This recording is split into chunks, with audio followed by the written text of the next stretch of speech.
नमो अरिहन्ताणं नमो सिद्धाणं नमो आयरियाणं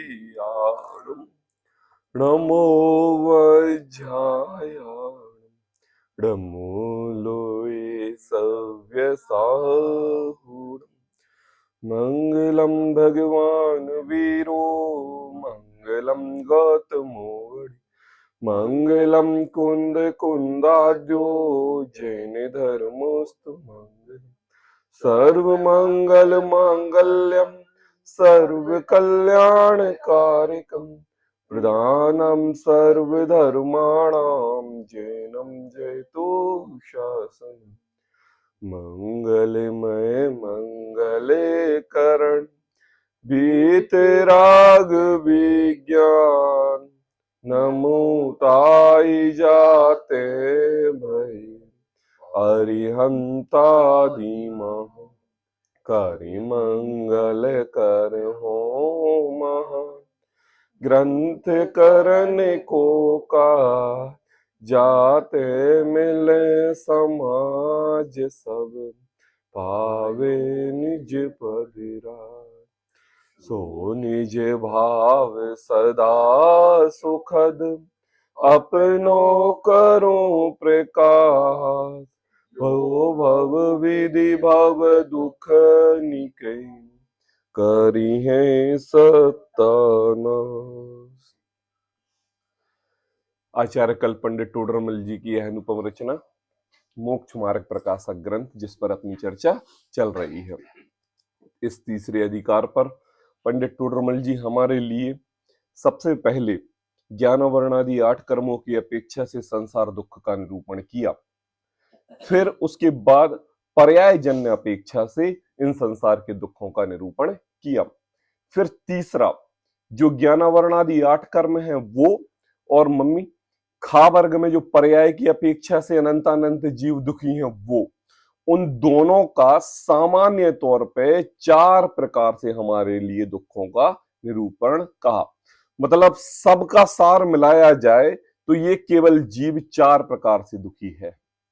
कौन कौन से 4 प्रकार?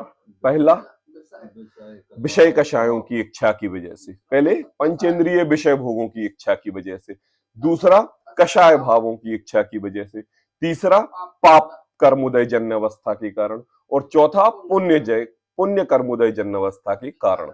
मतलब ये 4 प्रकार के दुख इस संसारी प्राणी को दुखी करने में लगे हुए हैं।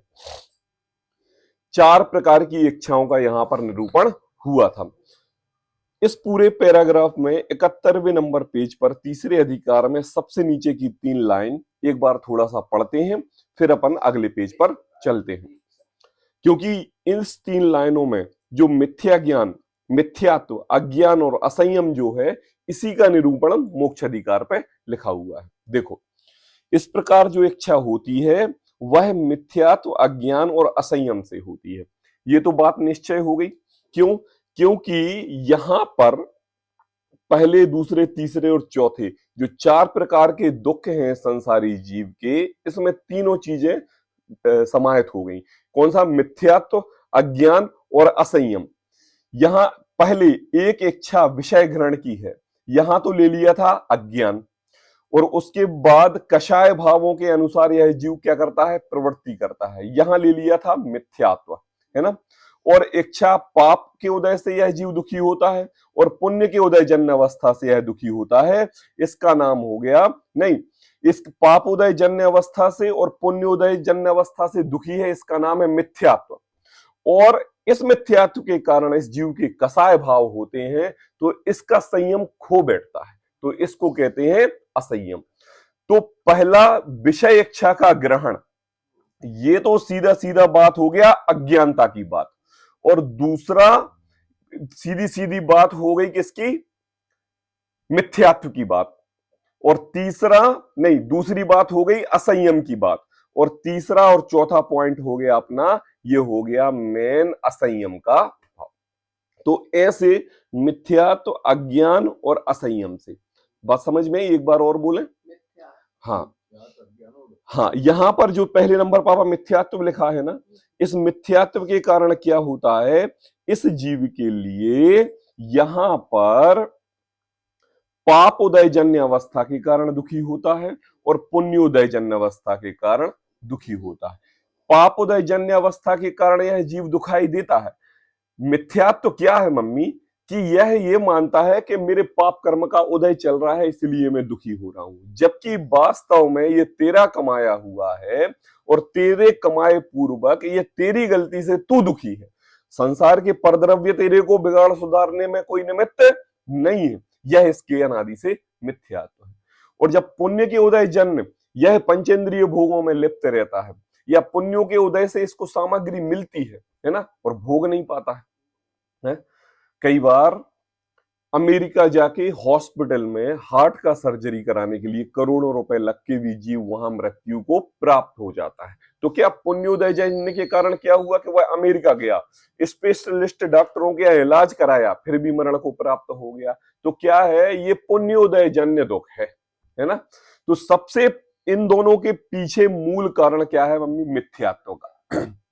और मिथ्यात्व का कारण होने से इसमें अज्ञान छा जाता है, और अज्ञान छाने से विषय कषायों में प्रवृत्ति रहती है, और विषय कषायों में जब प्रवृत्ति रहती है तो यह क्रोध मान माया लोभ असंयम रूपी भाव करता है।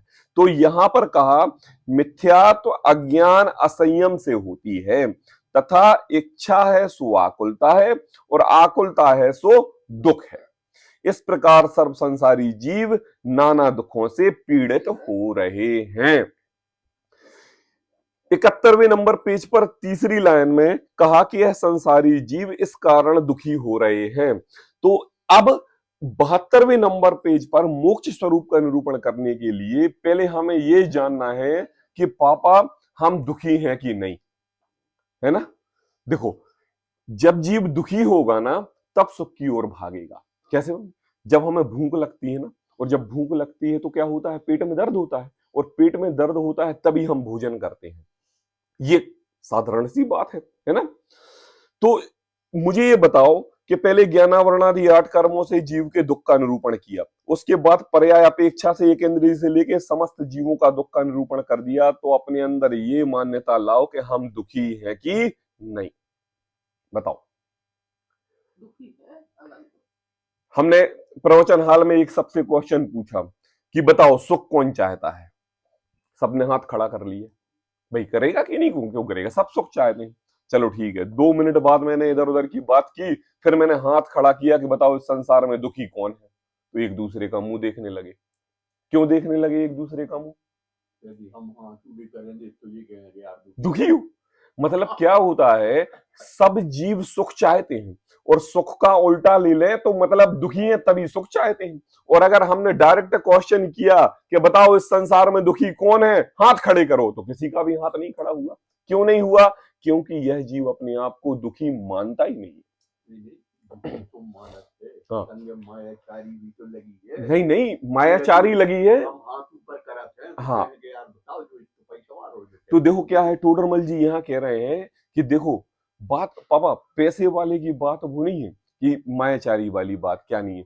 देखो क्या है, अगर आपको इस संसार सुख से निवृत्ति लेके मोक्ष सुख में जाना है तो पहले अपने अंतरंग में निर्णय ये करना पड़ेगा कि हम दुखी हैं, और जब तक दुख जीव के अंतरंग में नहीं होगा, है ना, तब तक वह सुख की ओर जाएगा ही नहीं।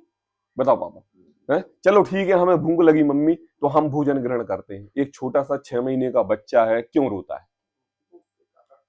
वो मुंह से तो नहीं बोल पाता कि मुझे भूख लगी है, तो भूख लगी है तभी रो रहा है ना, तो तकलीफ हो रही है तभी रो रहा है ना। और तकलीफ हो रही है तो जब उसको भूख के हिसाब से हमने दूध पिलाया तो वो पेट भर लिया तो 2-4 घंटे नहीं रोएगा, मतलब वो जीव दुखी था। ऐसा दुखी जीव मोक्ष सुख को चाहता है। अगर ऐसा दुख इस संसार परिभ्रमण का है और हम जन्म मृत्यु जन्म मृत्यु जन्म मृत्यु को रोग को खत्म करना चाहते हैं, और अपने अंतरंग में निज स्वभाव शुद्ध आत्मा की प्रतीति पूर्वक अपने ज्ञान स्वभावी भगवान आत्मा को जानना चाहते हैं, वह प्राणी वास्तव में मोक्ष सुख को ले सकता है। उसके अलावा कोई मोक्ष सुख को नहीं ले सकता। क्यों नहीं ले सकता? क्योंकि यह जीव अनादि काल से पंचेंद्रिय भोगों के विषयों में आसक्त होकर रमा हुआ है। तो क्या हो गया है? हैबिचुअल हो गया। हैबिचुअल होने से उसको ये पता चलता है कि मुझे इंद्रियों के माध्यम से ज्ञान होता है और जो मुझे सुख प्राप्ति होती है वो इंद्रियों के माध्यम से ही होती है, और इंद्रियों के माध्यम से भोगे हुए सुख में सुख मानता है। लेकिन वास्तव में हमारा जिनागम बिल्कुल इससे विपरीत है, क्योंकि वह सुख हमारे आत्म स्वभाव में ठसाठस भरा हुआ है, और वह आत्म स्वभाव किसी पंचेंद्रियों के माध्यम से नहीं होगा, और पंचेंद्रियों के माध्यम से नहीं होगा तो अतीन्द्रिय आनंद की प्राप्ति होगी। तो मतलब हमारे लिए रास्ता ही बदलना है। क्या बदलना मम्मी? बदलना। आई बात समझ में आ रही क्या कह रहा हूं? कि हमें रास्ता ही बदलना है। जो हम इंद्रिय सुख को शिव सुख मान रहे हैं, वास्तव में वह शिव सुख नहीं है, वो तो इंद्रिय जनित सुख है, क्षण भंगुर है, नश्वर है, और ये कहें कि थोड़ा सा सुख का आभास है बस, और कुछ नहीं।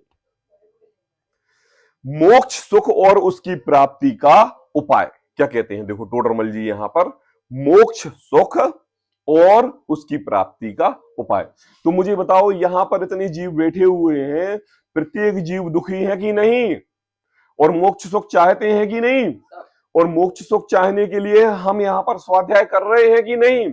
अब हम स्वाध्याय कर रहे हैं और मोक्ष सुख चाहने की बात कर रहे हैं, तो उस मोक्ष सुख का परिपूर्ण निर्विकल्प दशा ही ना सही तो आंशिक दशा तो हमारे अंदर प्रकट होनी चाहिए। होनी चाहिए कि नहीं होनी चाहिए? तो उसी मोक्ष सुख को प्राप्त करने के लिए बात आगे बढ़ाते हैं। देखो 72वें नंबर पेज। अब जिन जीवों को दुख से छूटना है वे इच्छा दूर करने का उपाय करो। तो टोडरमल जी ने एक लाइन में सारी सारगर्भित बात बोल दी कि देखो भैया, यहां पर भीड़ लगाने की जरूरत नहीं है। यह मोक्ष मार्ग प्रकाशक की हजारों, 2, 5, 10,000 प्रति छपवा के बांटने की जरूरत नहीं है।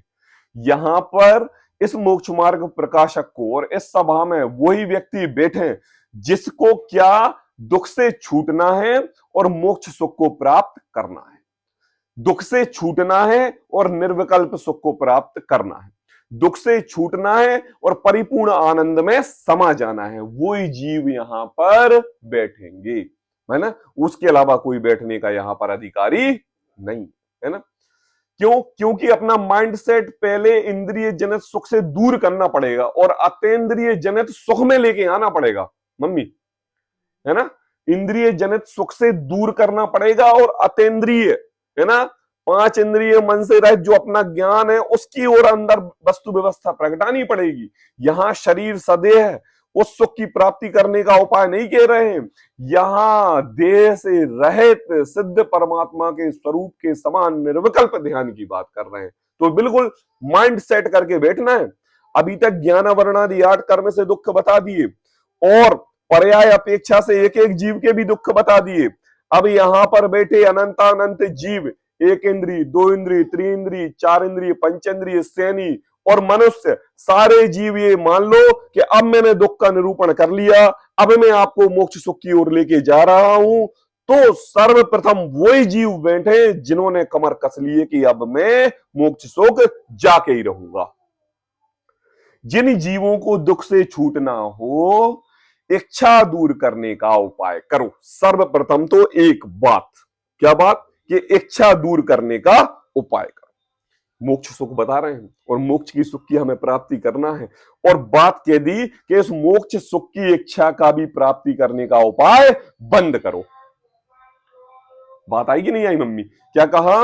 इच्छा दूर करने का उपाय करो। इच्छा मतलब कल मैंने बताया था, क्या पापा क्या बताया था? इच्छा मतलब आकुलता मतलब दुख। एक शब्द और बताया था मैंने, विकल्प। क्या बताया था मैंने? विकल्प। विकल्प मतलब इच्छा। इच्छा मतलब जब हम इच्छा की बात करते हैं ना पापा, तो इच्छा की बात करते हैं तो ये 5 इंद्रियों के भोग की सामग्री दिखाई देती है। हमें पानी पीने की इच्छा है, हमें खाना खाने की इच्छा है, मुझे सोने की इच्छा है, मुझे घूमने की इच्छा है, मुझे फलाना ढिकाना जाने की इच्छा है। और जब हम उसी इच्छा को विकल्प नाम देते हैं ना, तो वहां पर पंचेंद्रिय के जो भोग हैं उनकी आसक्ति दूर हो जाती है और जो शांत भाव से बैठकर अपने मन में जो संसार के परिग्रह का चिंतन चलता है, मुझे ये करना है, मैं ये करूंगा, मैं ऐसा करूंगा, मैं बच्चे को बड़ा करूंगा, मैं ऐसा करूंगा, मैं वैसा करूंगा, साम्राज्य बनाऊंगा, ये करूंगा, मैं ये पार्षद का चुनाव लड़ूंगा, ये विकल्प है ना। क्योंकि उससे होने जाना कुछ है नहीं, शेख चिल्ली की कहानी है, खत्म होने वाली कभी है नहीं, इसको कहते हैं विकल्प। और यहां पर इच्छा के साथ साथ विकल्प को लिया कि इच्छा दूर करने का उपाय करो, विकल्प दूर करने का उपाय करो।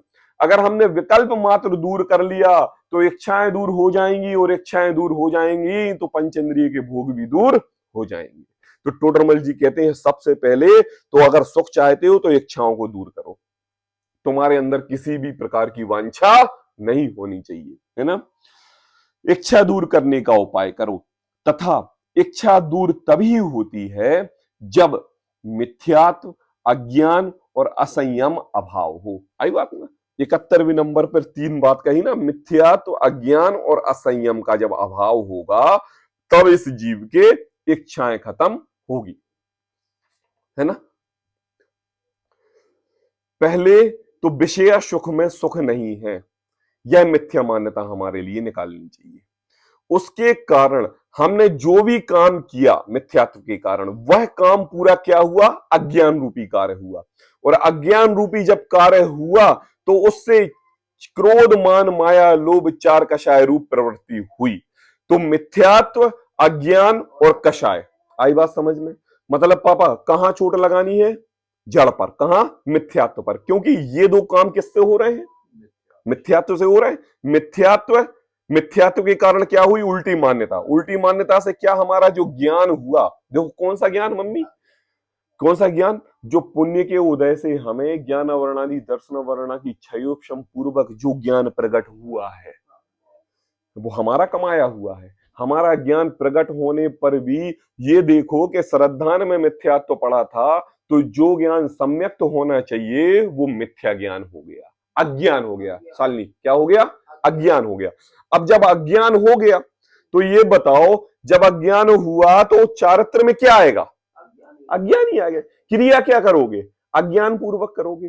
आज हमारे पंचकल्याणक में हवन आदि होते हैं तो अग्नि की आहुति दी जाती है, ये किसका कारण है, मिथ्यात्व का कारण है, अज्ञान का कारण है कि नहीं।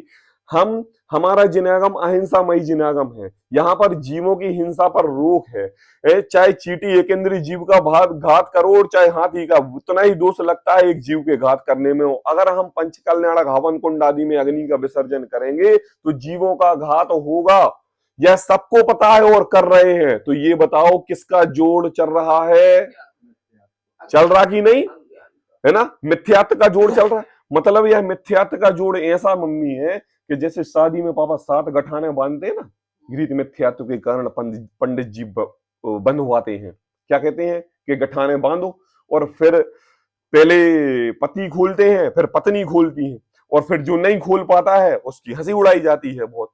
तो बोले ये मिथ्यात्व की ऐसी गठान है कि जो एक खोलोगे, 2 खोलोगे, 3 खोलोगे, उससे कुछ होने वाला नहीं है।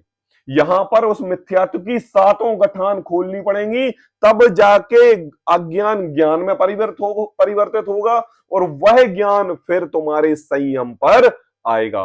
वरना एक गठान भी मिथ्यात्व की रही तो अज्ञान निरंतर बढ़ता रहेगा, और उस अज्ञान का इतना जोर है मम्मी, इतना जोर है कि वह तुम्हारे पूर्ण ज्ञान को भी ढक लेगा, है ना। और उससे क्या होगा, हमारा संयम। क्यों, 5 दरवाजे खड़े हुए हैं भोगने के लिए, स्पर्शन, रस, रसना, घ्राण, चक्षु, कर्ण। बताओ कोई व्यक्ति, कोई जीव, कोई 1 इंद्रिय, 2 इंद्रिय, 4 इंद्रिय, पंचेंद्रिय जीव इनसे अधूरा है, नहीं अधूरा। खड़े हुए हैं बिल्कुल तत्पर, आपका ऑर्डर चाहिए, और अगर ऑर्डर आप दोगे तो वो भोगेंगे, और नहीं दोगे तो वो भोगने वाले, उनमें ताकत है नहीं, क्योंकि जड़ की क्रिया है, जड़ में तो जीव है नहीं, है ना। तो बात कहां पर चोट आनी है, मिथ्यात्व पर। आई बात समझ में, है ना।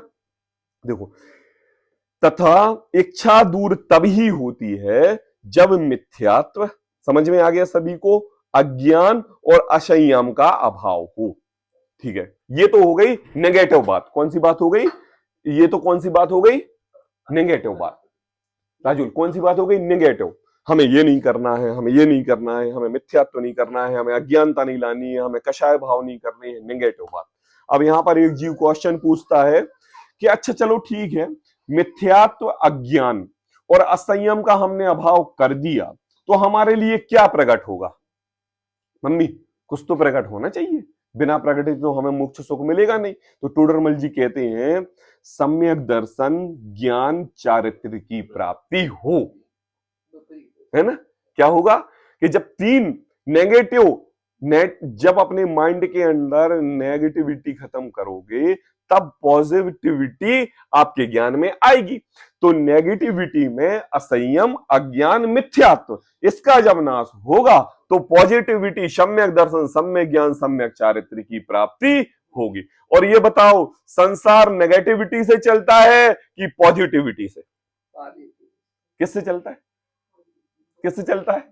नेगेटिविटी से चलता है। और अगर किसी ने पॉजिटिविटी अपने अंतरंग में धारण कर ली तो वो अशरीरी हो जाता है, संसार में रहने की उसके लिए जरूरत नहीं है। ये पूरा संसार, ये पूरा विश्व 6 अनंत द्रव्य, उन 6 द्रव्यों का यथार्थ वस्तु ना समझ के नेगेटिविटी समझ रहा है, इसलिए यह जीव का संसार बढ़ रहा है। बताओ बढ़ रहा है कि नहीं मम्मी? तो यहां पर पॉजिटिव में सम्यक दर्शन, सम्यक ज्ञान, सम्यक चारित्र की प्राप्ति होगी, ये मिलेगा हमारे लिए। रत्नात्रय बोलते ना, आचार्य उमा स्वामी ने तत्वार सूत्र में पहले अधिकार में पहला सूत्र क्या है? मोक्ष मार्ग। अभी तक पहले, दूसरे, तीसरे अधिकार में हमारे लिए मिथ्यात्व को हटाने के लिए टोडरमल जी ने बहुत प्रयत्न किए और अब यहाँ पर हमारे लिए रत्नात्रय का नाम दे रहे हैं, सम्यक दर्शन, सम्यक ज्ञान और सम्यक चारित्र। देखो ये रत्नात्रय है। कैसा रत्नात्रय पापा? ऐसा रत्नात्रय है कि जैसे पारसमणि होती ना, कि लोहे को भी छू जाए तो वो कैसा बन जाता है? स्वर्णमय बन जाता है। यह रत्नात्रय मम्मी, रत्नात्रय 3 रत्न हैं, उसमें एक सम्यक दर्शन रत्न की ऐसी महिमा है, अगर इस जीव ने एक बार प्रकट कर ली तो यह पामर अनंत अनंत काल से जो इस संसार में परिभ्रमण कर रहा है, एक सम्यक दर्शन रूपी टच होने के मात्र से उसके अनंत अनंत अनंत अनंत अनंत अनंत भाव कम हो जाते हैं। क्या हो जाते हैं? कब? कितने? अनंत अनंत भाव कम हो जाते हैं। ऐसा रत्न है। अरे ये संसार के रत्न जिससे तुम्हें सुख सुविधाएं, सामग्री मिलती है मम्मी, और जिससे तुम फूले नहीं समाते हो, यह पता क्या है? यह पुण्योदय जन्य दुख है। क्या है? दुख। पुण्योदय जन्य सुख नहीं है, पुण्योदय जन्य दुख है, और दुख है सो संसार है। और रत्नात्रय में सम्यक दर्शन ऐसा रत्ना है कि एक टच मात्र करने से तुम्हें मोक्ष सुख का आभास होता है। कैसे आभास होता है? फिर वो बैक टू पवेलियन नहीं आता वो जीव, उसको एक बार अगर आनंद रस का उसने अपान कर लिया तो उसको निरंतर उसी की ही धुन लगी रहती है। और टोडरमल जी यहाँ पर उसी धुन को आगे बढ़ाने के लिए बात कर रहे हैं कि तू संसार के जो कार्यों में लगा हुआ है वो धुन तेरी धुन नहीं है, वो तो तूने भूल से मिथ्यात्व के कारण अपने शरीर को अपना मानकर ये जो पंचेंद्रिय है तू इनका नौकर बना है, और नौकर बन के तू इन्हीं के ऑर्डर में सब काम करे जा रहा है, जबकि वास्तव में तू तो इनसे परे है। तो कहते हैं देखो, सम्यक दर्शन, सम्यक ज्ञान, सम्यक चारित्र की प्राप्ति हो, इसी कार्य का उद्यम करना योग है। टोडरमल जी ने एक सिद्धांत वाक्य कह दिया कि देखो संसार में पापा मिथ्या दर्शन, मिथ्या ज्ञान, मिथ्या चारित्र बढ़ाने का काम नहीं है हमारा। हम ये बताओ 365 दिन मम्मी, 12 महीने, 30 दिन, 24 घंटे, 7 दिन हफ्ता के 24 घंटे, 24 घंटे में प्रत्येक घंटे में कितने मिनट हम धर्म ध्यान और आराधना और हम सम्यक दर्शन प्राप्त करने के लिए कितना उपाय करते हैं? सोचो तो कितना करते हैं भाई साहब। अगर ये बात एक बार निर्णय करके ली जाए और एक किसी वॉलंटियर को रखा जाए कि हम अपने आत्मा की श्रद्धा में कितना समय लगा रहे हैं, पंचेंद्रिय भोगों के प्रति विरक्ति कितनी ले रहे हैं, तो यह जीव एक समय भी खाली नहीं है, एक समय खाली नहीं है। तो सोचो हमारा सम्यक दर्शन हमें प्राप्त होगा कि नहीं? कभी नहीं। क्यों क्यों क्यों? क्योंकि हम उद्यम नहीं हुए। क्या नहीं हुए पापा? उद्यम। हम जैसे जैसे बढ़ते हैं ना बचपन से, तो पढ़ाई की चिंता, नौकरी की चिंता, कमाने की चिंता, बाल बच्चे पालने की चिंता, बहू बेटे पालने की चिंता, नाती पोते देखने की चिंता, नाती पोते बात नहीं मान रहे हैं इसकी चिंता, और चिंता चिंता चिंता चिंता, कब पापा वो चिंता चिता के रूप में बदल जाती है। ये समय है? 80 साल 90 साल के बुजुर्ग से पूछो तो ऐसा लगता है उसको कि यार मैं तो अभी पैदा हुआ था, कैसे ये जीवन निकल गया एक समय के अंदर। लेकिन नहीं, उसने यहाँ पर 80-90 साल व्यतीत किए किसमें किसमें मम्मी? चिंता में। अब बताओ, यहाँ पर टोडरमल जी हमारे लिए कह रहे हैं इसी कार्य का उद्यम करने योग्य है, इसके अलावा कोई भी कार्य करने योग्य नहीं है। तो खाए ना, पिए ना, दुकानदारी ना चलाएं, बच्चे ना करें। अरे ये तो तूने पंचेंद्रिय भोगों के प्रति अपनी साम्राज्य खड़ा किया हुआ है बाबा। यह जीव जब पैदा हुआ था ना, पंचम गति में मनुष्य गति का सुख लेने के लिए आया था, मनुष्य गति में सम्यक्त्व को प्राप्त करने के लिए आया था। एक बार अपना कैसेट को जरा क्या करो, रिवर्स क्या करो बाबा, रिवर्स करो। और जब रिवर्स तुम करोगे ना, और रिवर्स करके जब तुम अपने आप को त्रियंच की पर्याय में पाओगे या 2 इंद्री 3 इंद्री 4 इंद्री की पर्याय में पाओगे, तब तुम वहां देखोगे हे प्रभु, हम ये जन्म मरण का दुख क्यों व्यतीत कर रहे हैं। इस जन्म मरण का दुख हमें ऐसी कोई गति मिल जाए जहां पे इसमें जन्म मरण का दुख का अंत कर दूं। वहां पर उस पर्याय में पापा ना तुम्हें स्त्री दिखेगी, ना पुत्र दिखेंगे, ना घर दिखेगा, ना मकान में दिखेगा, ना गाड़ी घोड़े बंगले भाई बहन दिखेंगे। उस पर्याय में एक इंद्री 2 इंद्री 4 इंद्री पंचेंद्रिय की त्रियंच रूपी पर्याय में तुम्हें यह मिलेगा कि मैं कब संपूर्ण आनंद की प्राप्ति कर लूं। अब बताओ, तुम ऐसा पुरुषार्थ अपनी आत्मा की ओर लगाकर इस पर्याय में आए, और इस पर्याय में तुम आए और उस पर्याय को भूल गए। और क्या किया कि जैसे ही आंखें खुली तो पहले तो चक्षु इंद्रिय का विषय ग्रहण किया, जैसे ही बड़े हुए तो रसना इंद्रिय का विषय, और बड़े हुए स्पर्शन इंद्रिय का ग्रहण, और बड़े हुए घ्राण इंद्रिय का, और बड़े हुए कर्ण इंद्रिय का विषय लग गए, जबकि वो हमारा काम तो था नहीं है। कहते ना, बड़े भाग्य से क्या मिला? नरभाव मिला, और नरभाव में मिला और व्यर्थ के पुरुषार्थ करने में हमारा समय चला गया। तो टोडरमल जी कह रहे हैं कि देख भाई, तू जो आया है संसार में, इस संसार में बड़े पुरुषार्थ पूर्वक 1 इंद्रिय से 2 इंद्रिय, 2 इंद्रिय से 3 4 5 सैनी ऐसे नहीं हुआ है। एक एक बार तूने अपनी आत्मा की साधना से ऐसी गति पाई है, आत्मा की साधना से ऐसी गति पाई है, और आज मिल गया।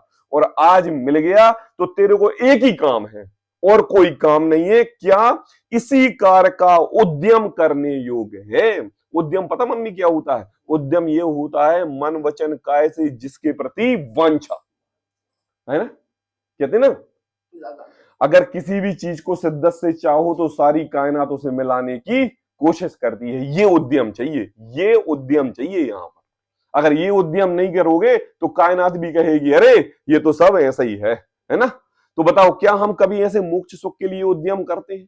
सुनते हैं, प्रतीति करते हैं, वचन में आता है, बोलने में आता है, सब ये चाहते हैं कि हम ऐसा करेंगे वैसा करेंगे, लेकिन एक कदम भी उसकी ओर नहीं बढ़ाते।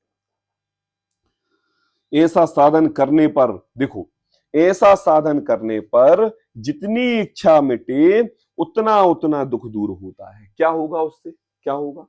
क्या होगा उद्यम करने से पापा? देखो पापा, दुकान खोलने से क्या होगा? जितने जितने ग्राहक आएंगे उतनी उतनी कमाई होगी, और उतनी उतनी कमाई से हमारे घर मकान और बढ़ेंगे। हुआ ना कि नहीं, है ना? 10th क्लास में बच्चा है, जुलाई से पढ़ाई कर रहा है, जितना जितना वो पढ़ाई करेगा तो तिमाही में पास होगा, अर्धवार्षिक में पास होगा, फिर फाइनल में भी वो पास हो जाएगा। तो जैसे जैसे जैसे यह जीव उद्यम करता है, एक छोटा बच्चा है ना, चलने की कोशिश में पहले खड़ा होना सीखता है, फिर खड़ा होकर 4 बार गिरता है, फिर वो क्या कहते हैं उसको, क्या कहते हैं, वो चलता है लेट लेट के, हाँ कुड़रता। और क्या बोलते हैं उसको हिंदी में, क्या बोलेंगे? नहीं नहीं, और कुछ बोलेंगे। तो हाँ कुड़रता है, तो वो क्या करता है? उद्यम होता है किसके लिए? चलने के लिए। फिर वो क्या करता है? पकड़ पकड़ के चलता है, और फिर एक समय ऐसा आता है कि वो निर्विकल्प रूप से सहज दौड़ लगाता रहता है ना। तो क्या कहते हैं टोडरमल जी यहाँ पर, जैसे जैसे जैसे जैसे जैसे जैसे जैसे पुरुषार्थ पुरुषार्थ पुरुषार्थ पुरुषार्थ पुरुषार्थ पुरुषार्थ पुरुषार्थ, तुम जैसे जैसे इच्छाओं का अभाव अभाव अभाव अभाव करोगे, तब जाके तुम्हें क्या मिलेगा? सम्यक सम्यक सम्यक सम्यक सम्यक सम्यक सम्यक, है ना? क्या आई बात समझ में? हाँ वैसा कि प्रज्ञा छेनी, क्या कहते हैं? प्रज्ञा छेनी, प्रज्ञा छेनी से जैसे हाँ, और सम्यक्त रूपी यह शरीर से युक्त भगवान आत्मा एक पत्थर के समान है। इस पत्थर के अंदर भगवान आत्मा विराजमान है। एक प्रज्ञा रूपी छेनी से तुम इसको खोदोगे तो वह निर्विकल्प भगवान आत्मा प्रकट होगा। मतलब तुम्हें उद्यम होके पुरुषार्थ अपनी इच्छाओं के अभाव पर ही करना है, और कोई काम इस संसार में है नहीं। ऐसा साधन करने पर जितनी जितनी इच्छा मिटे उतना उतना दुख दूर होता है। अच्छा, हमारा गुण स्थान कौन सा है बताओ राजू, उड़िए।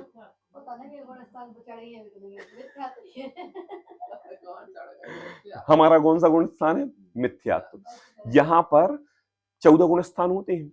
यहां पर जब आप अपनी इच्छाओं का अभाव करोगे और इच्छाओं के अभाव पूर्वक आपका गुण स्थान चढ़ता जाएगा, पहला, दूसरा, तीसरा, चौथा, पांचवा, छठवां, सातवां, आठवां, निर्विकल्प रूप से, और यह 12वें गुण स्थान क्षीण मोह तक चढ़ते चढ़ते चढ़ते अरहंत की दशा आपके लिए प्रकट हो जाएगी। तो जब तुम अपने मिथ्यात्व रूपी जो हमारा अभी संसार है, अभी हम पहले गुण स्थान में हैं, सोचो हम पहले गुण स्थान में हैं, अब हमें गुण स्थान चढ़ना है तो क्या करना पड़ेगा? इच्छाओं का अभाव करना पड़ेगा। और जब मोह के सर्वथा अभाव से सर्व इच्छा का अभाव हो तब सर्व दुख मिटता है। ज्ञान वर्णादि 8 कर्म में मोहिनी कर्म की बात कर रहे राजुल। क्या कह रहे हैं कि जब मोह का सर्वथा अभाव हो, है ना। ज्ञान वर्णादि 8 कर्मों में 4 घातीय कर्म है कि नहीं? कौन बताएगा चारों के नाम? अंतराय।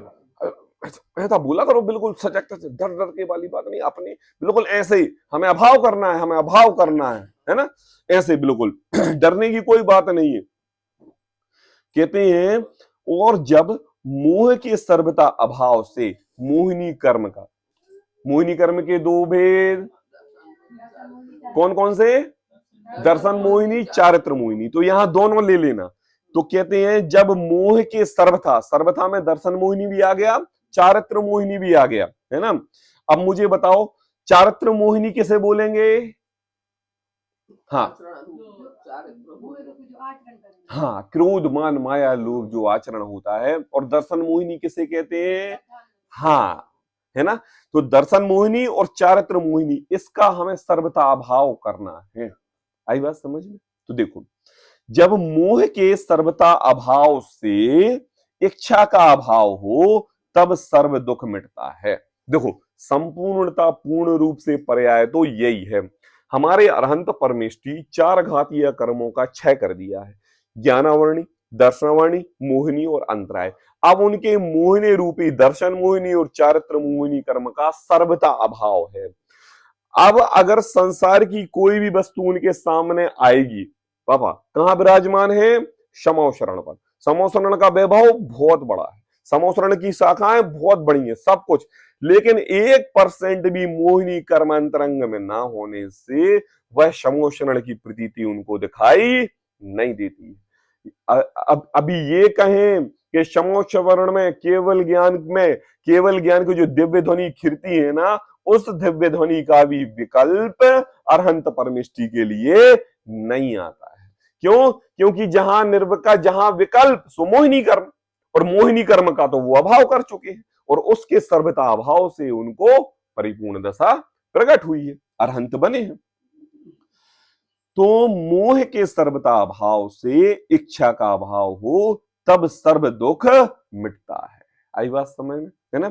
और सच्चा सुख प्रकट होता है। अब यार देखो, मोक्ष है ना, मोक्ष को 2 भागों में बांटो। मोह मतलब मोहिनी कर्म का सर्वथा क्षय, उससे क्या हुआ? शिव सुख प्रकट हो गया। तो मोक्ष का क्या अर्थ है? मोहिनी कर्म का सर्वथा अभाव क्षय करना सो मोक्ष, वही मोक्ष है। सच्चा सुख प्रकट होता है। सच्चा कहा? सच्चा ऐसा एक सच्चा क्या होता है कि जिसमें झूठ मिश्रित रहता है ना, लगता सच्चा है लेकिन वास्तव में वो झूठी होता है, और एक सच्चा ऐसा होता है कि जिसमें झूठ का कोई अंश नहीं होता, ऐसा सच्चा। सो सच्चा सुख प्रकट होता है तथा ज्ञानावरण, दर्शनावरण और अंतराय का अभाव हो, है ना। देखो 4 बात आ गई राजुल, कौन कौन सी? देखो पहले पहले यहां पर मोह का जब सर्वथा अभाव कहा ना, तो मोहिनी कर्म ले लिया। कौन सा कर्म ले लिया? मोहिनी। उसके बाद ज्ञानावरण ले लिया, तीसरा दर्शनावरण ले लिया, और चौथा ले लिया अंतराय। इनका अभाव हो, अभाव हो तो क्या प्रकट होगा राजुल? हाँ, क्या प्रकट होगा? क्षयोपशम, क्षय। ज्ञानावरणानी, दर्शनावरणी, मोहिनी, अंतराय कर्म का क्षय। तो ज्ञान का, दर्शन का क्या हुआ? उघाड़। क्या हुआ? उपशम। क्षय, उपशम। ज्ञान प्रकट हुआ ना, ज्ञान प्रकट हुआ ना, हुआ कि नहीं? तो जब देखो कोहरा छाया हुआ है और कोहरे के पीछे वस्तु है कि नहीं, क्यों? तभी तो हम कोहरे के प्रति भागते हैं। तो जो जो वस्तु है ना, वो पूर्ण रूप से मोक्ष सुख है। अब कोहरा छाया हुआ है तो देखो क्या है मम्मी, ये मोक्ष सुख की ज्ञानावरणी, दर्शनावरणी, मोहिनी, ये सारी लेयर हैं। क्या है? लेयर, थिकनेस है उनकी, थिकनेस। और ज्ञान दर्शन पे आवरण, हाँ, और जो विख्यात में उसका हुआ, सो आवरण हटा, सो दिखेगा। तो वही मैं दृष्टांत समझा रहा हूं कोहरे से, कि जैसे कोहरा है तो कोहरे के पीछे वस्तु है कि नहीं? मोक्ष सुख है कि नहीं? मोक्ष है। अब क्या है, हमें मोक्ष सुख क्यों नहीं दिख रहा है? बोले ज्ञानावरणादि 4 कर्म और 4 आघातीय कर्म यहां विद्यमान है, तो उसकी थिकनेस बढ़ी हुई। क्या बढ़ी हुई है? थिकनेस बढ़ी हुई है। अब जैसे जैसे सूर्य आया और वो थिकनेस धीरे धीरे धीरे धीरे धीरे धीरे कम होती है, ऐसे ही हमारे ज्ञान रूपी सूर्य का उदय हुआ और संसार से अभाव का कारण हमने ढूंढा, अपनी इच्छाओं का निरोध हमने किया, सम्यक्त की प्राप्ति के लिए हम सम्यक्त के सन्मुख हुए, तो वह ज्ञान हमारा धीरे धीरे धीरे धीरे कुज्ञान क्षय होने लगा। तो थिकनेस क्या होने लगी? कम होने लगी, कम होने लगी, कम होने लगी, कम होने लगी, कम होने लगी, कम होने लगी। जब वो कम होगी तो ये याद रखना कि अभी हमें पूर्ण सुख की प्राप्ति नहीं हुई है, क्योंकि अभी तो केवल थिकनेस कम हुई है। तो मतलब जो थिकनेस कम हुई है वो क्षयोपशम ज्ञान प्रकट हुआ है। कौन सा ज्ञान? है ना। और जब वो क्षयोपशम ज्ञान का संपूर्ण अंत हो जाएगा और वो थिकनेस सारी खत्म हो जाएगी और जो छाय ज्ञान प्रकट होगा, वो वास्तव में मोक्ष सुख है। पापा आई बात समझ में? नहीं आई समझ में? जो क्षयोपशम ज्ञान है, हाँ, जो जो जो क्षयोपशम है वो तो कर्म जनित ज्ञान है, उसमें कर्म विद्यमान है, उसमें कर्म। 4 घातीय कर्मों का क्षय होकर अनंत परमेष्टि विराजमान हो गए, तो अघातीय है कि नहीं? तो कर्म है, शरीर के साथ विराजमान है कि नहीं? संसार में है कि नहीं? है ना। तो क्या हुआ? तो बोले अभी तक उनके लिए पूर्ण निराकुल दशा प्रकट नहीं हुई, कर्मों का अभी सद्भाव है। तो ज्ञानावरणादि 8 कर्मों का संपूर्ण अभाव ही मोक्ष सुख है, और ज्ञानावरणादि 8 कर्मों का जो क्षय हुआ है और जो उपशम प्रकट हुआ है, वो भी ज्ञान क्षयोपशम ज्ञान है, लेकिन पूर्ण ज्ञान नहीं। तभी तो क्या होता है, मिथ्यात्व के कारण वह ज्ञान कुज्ञान में बदल जाता है। बदल जाता कि नहीं? ये है। तो देखो, इच्छा के कारणभूत तथा ज्ञानावरण, दर्शनावरण, अंतराय का अभाव हो, तब इच्छा के कारणभूत। देखो इच्छा के कारणभूत क्यों कहा पापा? यहां पे हमें स्कूल जाने की इच्छा थी, हमें स्कूल जाने की इच्छा नहीं थी। जैसे कल आप स्कूल नहीं गए बच्चे को छोड़ने के लिए, कल भी कोहरा छाया हुआ था, लेकिन आप नहीं गए तो आपको नहीं पता। आज आप बच्चों को स्कूल जाने की, छोड़ने की इच्छा हुई, तो इच्छा हुई तब आपने रास्ता अपनाया, और रास्ते में क्या था? कोहरा। और कोहरा कैसा कैसा था? अज्ञान मिलित ज्ञान, है ना, है ना, मिश्रित पर्याय थी। और स्कूल पीछे था, इसका तो हमें निर्णय था, लेकिन आपने पुरुषार्थ किया जाने के लिए। तो जब जाने के लिए पुरुषार्थ किया तो पहले क्या खड़ी हुई थी? इच्छा हुई थी ना, इच्छा खड़ी हुई थी। अब देखो, इच्छा के कारणभूत क्षयोपशमिक, है ना, जो ज्ञान प्रकट हुआ है, समझ में आ जाएगा ना। क्षयोपशम में क्या आ गया? क्षयोपशमिक ज्ञान जो प्रकट हुआ है, जो कुज्ञान है ना, ज्ञान, अज्ञान मिश्रित ज्ञान जो हमें प्रकट हुआ है। भाई त्रियंचों से ज्यादा सोचने शक्ति है ना विचारने की, बच्चे से ज्यादा हमें शक्ति है ना सोचने विचारने की, ये जो ज्ञान प्रकट हुआ है ऐसा ज्ञान दर्शन का तथा शक्तिहीन पने का अभाव होता है। क्या कहते हैं कि जैसे जैसे तुम्हारा ज्ञान प्रकट होगा वैसे वैसे तुम्हारे ज्ञान दर्शन और तुम्हारी जो शक्ति है ना कार्य करने की, जो हीनपना था, है ना, हीन कैसे, तुम नहीं कर पा रहे थे, लेकिन वो धीरे धीरे ज्ञान प्रकट होगा।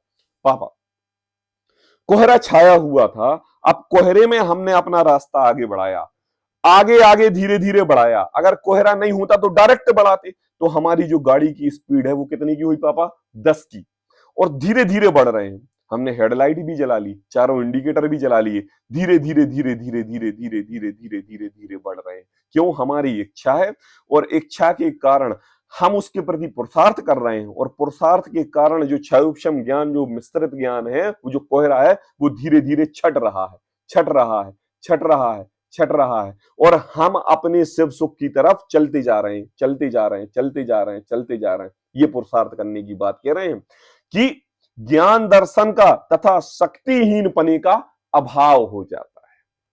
क्या करने से मम्मी, इच्छा करने। यहां पर ये संसार सुख की इच्छा नहीं कह रहे हैं, पहले टोडरमल जी ने विशेष तौर पे कह दिया क्या कि कार्य का उद्यम करने योग्य है, ये मोक्ष सुख की इच्छा की बात कर रहे हैं। भूल मत जाना, दृष्टांत देकर दृष्टांत में पकड़े रहे, सिद्धांत को भूल ही गए। यहां मोक्ष सुख की बात कर रहे हैं कि मोक्ष यहां पर है, उन ज्ञानावरणादि 8 कर्मों का अंधकार यहां पड़ा है। इस जीव को मैं कौन हूं, मेरा क्या स्वरूप है, मुझे मोक्ष जाना है, मैं संसार से दुखी हूं, निर्विकल्प दशा की ओर दौड़ना है। और इसने अपना आगे बढ़ाया, और ज्ञान आगे बढ़ाते बढ़ाते बढ़ाते धीरे धीरे ज्ञानावरणी, धीरे धीरे दर्शनावरणी, धीरे धीरे मोहिनी, धीरे धीरे अंतराय, 4 घातीय कर्म खत्म, और फिर शरीर गोत्र नीच सब कुछ पड़ा रहा। अरे कोई बात नहीं, पड़े रहने दो, मेरा तो श्रद्धा दृढ़ मोक्ष सुख की है। बोले ऐसा उद्यम करना, उससे क्या, बोले ज्ञान दर्शन तथा शक्तिहीन पने का अभाव हो जाएगा। अभाव, अपने आप को कमजोर नहीं समझोगे, अपने आप को बलहीन नहीं समझोगे, ऐसा भाव प्रकट होगा, है ना। कारणभूत क्षयोपशम ज्ञान दर्शन का शक्तिहीन पने का भाव होता है। उससे क्या प्रकट होगा पापा, तो कहते हैं, बोले उससे अनंत ज्ञान, अनंत दर्शन, अनंत वीर की प्राप्ति होती है। राजुल, ये है छाया ज्ञान। आई बात समझ में, क्योंकि जब तक हम कर्मों के अधीन थे तब तक तो हमारा क्षयोपशम ज्ञान चल रहा था, और जब हमने कर्मों के अभाव के पूर्वक अपनी प्रतीति कर ली तो अंतरंग में संजलन कषाय रूप भाव भी पड़े रहे, तो वो ऐसे है कि कभी मिट जाए पता नहीं। घाती अघाती कर्मों का नाश, और घाती का करने की चिंता नहीं, वो तो ऑटोमेटिक अपनी दशा से चले ही जाएंगे। तो बोले उससे क्या प्रकट होगा, अनंत चतुष्टय रूप, अनंत दर्शन, अनंत ज्ञान, अनंत वीर, अनंत सुख रूपी पर्याय में यह जीव पहुंच जाएगा। रास्ता बता रहे हैं सीधा, बिल्कुल सीधा रास्ता, बिल्कुल, है ना। अनंत दर्शन, अनंत ज्ञान, अनंत वीर की प्राप्ति होती है, तथा कितने ही काल पश्चात, अभी चिंता नहीं करो, अगर घाती कर्मों का नाश हो गया है, और अघाती कर्म अगर बचे हैं तो चिंता करने की जरूरत नहीं है। बोले क्या, कितने ही काल पश्चात अघाती का भी अभाव हो जाएगा, है ना। तब इच्छा के बाह्य कारणों का भी अभाव होता है, चिंता करने की जरूरत नहीं है। अरहंत बन गए तो मोक्ष सुख सिद्ध अवस्था प्राप्त करने में ज्यादा समय नहीं लगेगा। अब आधा काल जो कर्मों का चल रहा है वो अपने कर्मों के अनुसार उदय जन अवस्था रूप परिणमित होके झड़ जाएंगे।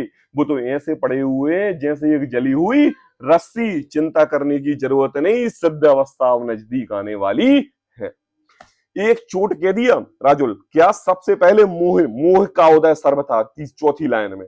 एक अगर आपने मोहिनी कर्म के ऊपर अपना प्रहार कर दिया तो आपके लिए दूसरे ज्ञानावाणी, दर्शनवाणी, अंतराय, 4 अघातीय कर्मों को क्षय करने की जरूरत नहीं है। वो तो कर्मों की झड़ियां टूट पड़े हैं, फुलझड़ियां, ऑटोमेटिक ऑटोमेटिक ऑटोमेटिक। तो कहते हैं तथा हाँ, कितने ही काल पश्चात अघाती कर्म का अभाव हो, तब इच्छा का बाह्य कारणों का भी अभाव होता है। विकल्प उठेगा ही नहीं, इच्छा होगी नहीं, आएगी नहीं, प्रतीत में दिखाई ही नहीं देगी, है ना। अरे भगवान अरहंत परमेष्टि को केवल ज्ञान की दिव्य धुनी खिलाने की भी इच्छा नहीं। अरे कैसे नहीं होती है? है? है? गणधर पधारे और तुरंत खिरने लगी, मतलब विकल्प था, है? विकल्प था। अरे वो तो एक निमित्त कारण मात्र है, दिव्य ध्वनि खिरने का जिस काल जिस होनहार से उदय आता है तो वो आए बिना नहीं रहेगा, है ना। क्योंकि मोह चले जाने के बाद, जब मोह ही चला गया तो हाँ प्रकट हुए, आना पड़ा था, दूसरे ब्राह्मण समाज में होके हुए भी आना पड़ा था, स्वधर्मेंद्र को विकल्प आना पड़ा था। क्योंकि मोह चले जाने के बाद किसी भी काल में कोई इच्छा उत्पन्न करने में समर्थ नहीं थे। अरे मम्मी, यहां पर समर्थता की बात की पता क्या कर रहे हैं टूडरमल जी? ये बात कह रहे हैं कि तुम्हारे अंदर ऐसा अतीन्द्रिय ज्ञान प्रकट हो गया है, अनंत दर्शन, अनंत सुख, अनंत वीर जैसा, कि अगर उस दशा में अगर तुम किसी को सुनाने का भी विकल्प करोगे तो वह घातिया कर्म उस विकल्प को भी खत्म कर देगा और आने नहीं देगा। ऐसा सामर्थ, कैसा सामर्थ? ऐसा सामर्थ। क्या कहा कि मोह चले जाने के बाद किसी काल में कोई इच्छा उत्पन्न करने में समर्थ नहीं थे। मोह के होने पर कारण थे, जब मोहिनी कर्म था तो कारण थे, इसलिए कारण कहे हैं।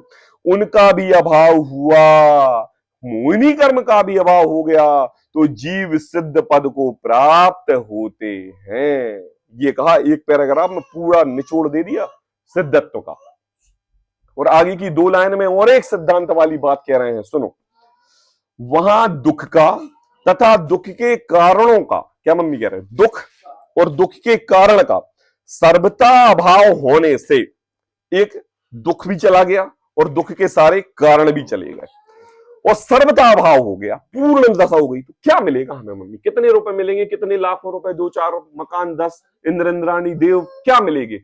यहाँ टूडरमल जी कहते हैं देखो तुम्हारे लिए 5 चीजें मिलेंगी। क्या मिलेगा? देखो, सदा काल, ऐसा समय मिलेगा कि जहां पर तुम्हारी शक्ति अनंत काल से विद्यमान है और अनंत काल तक तुम विद्यमान रहोगे। और कहा? यहां संसार में नहीं, सर्वोच्च उच्च पद पर। ऐसा तुम्हारे लिए क्या मिलेगा? सदा काल मिलेगा।